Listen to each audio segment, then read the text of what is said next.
Well, it's time to see what's coming out today for our media partner, the Baltimore Banner. So last night, the Baltimore City Council passed 3 bills allowing the Harborplace redevelopment to move forward. But there are still a lot of steps and many years before the billion-dollar vision can become a reality. So reporter Adam Willis is joining us now to talk about his latest story that explains what is next in this process. So good morning, Adam. First, remind us of what's planned for the revamp of Harborplace.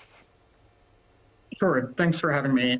So the developer, MCB Real Estate, has proposed a $900 million project, which is essentially a sort of a wholesale reimagining of Baltimore's downtown waterfront. For those who haven't seen, our reporting includes renderings that the developers released, but this includes redoing the public promenades, increasing park space. A challenging element will be reducing the lanes on the Pratt and Light Street corridors to make the area more pedestrian friendly. But there's also numerous buildings that they're trying to put on the waterfront. These are commercial buildings. There's the sort of curved rooftop park building people might have seen called the Sail. And then most controversially, the developer wants to build 2 high-rise residential towers on the water right along the Light Street side of the harbor. So now that last night's vote is complete, what comes next? Right. So as you mentioned, the city council last night approved a package of essentially land use changes to land use requirements and zoning requirements.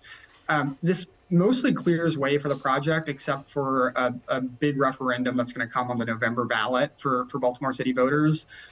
So at the general election, voters will be asked whether to allow for residential development on the waterfront. And that's going to be a sort of a major gatekeeping moment for the project. Even beyond that, though, there's probably years of permitting to get through and other city approvals before the project can really move forward. And how long will all of this take, do we think? So that's sort of the big question I think everyone wants to know, and it's a hard one to answer. The city has given the developer basically free rent on Harborplace for 3 years for what they call a pre-development phase.